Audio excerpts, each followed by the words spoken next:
Call Spar and Bernstein at 1-800-LAWLY, 1-800-529-5465. Hello, thank you for taking my call. You're welcome. I am calling to ask Brad a question. I'm actually calling for my brother. He came into the country on a K-1 visa. He and his wife were married.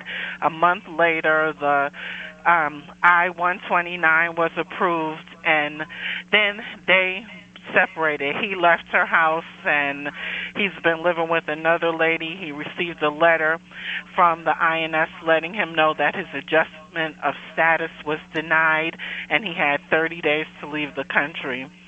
So I'm just really calling to see what it is. Oh, I'm sorry. I neglected to say that she withdrew the petition. The wife withdrew his petition. Okay. Do you want me to take that one, Shannon? Okay. Shannon is pointing to me.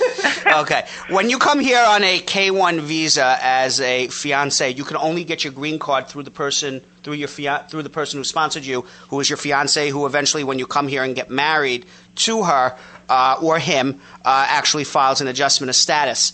Right. But unlike a normal marriage case where the wife actually has to petition the person, on a fiancé visa, in order to be able to get your green card, all you have to be able to prove is that you did get married within your first 90 days here and that the marriage was real. Mm-hmm. Okay? There is no, well, there is, the law says specifically for people who came here on fiancé visas and who get married, the act of getting married and proving it's a real marriage is all you need to show. So Okay. if the wife leaves him, as long as he can prove he did live with her for a period of time, then he still is entitled to get his green card. Okay, but unlike that's the a thing. normal person, but the more normal way it's done is someone comes up here on a visitor's visa and gets married. Then yes, the wife and the husband would have had to stay together through Right. the interview. They if he can I just want to say one thing. Okay. If he divorces her and wants to marry wife number two can't sponsor him.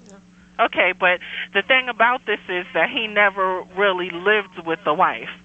After the wedding, then he's going to have a big problem. If he Okay. can't prove that he lived with the wife, he's got a problem then. What Okay. I had a similar case, and what I actually did was basically get family members, actually the wife's family members, to actually submit affidavits.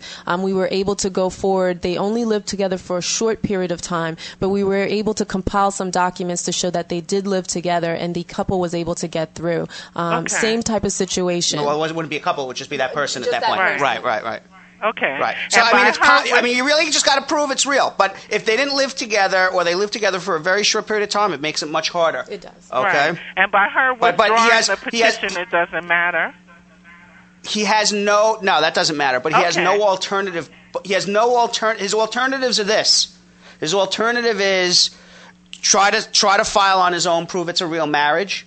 2, pick up and leave. 3, live here illegally for God knows how long, because even when the laws changed back in 98 and 2000 under Bill Clinton, it still doesn't. I mean, this has been a law for 50 years, so I don't see it changing anytime soon. If you come Right. as a fiancé and you get married and you guys break up beforehand, you better be able to prove it's a real marriage, because you can't get a green card any other way. Okay, thank you.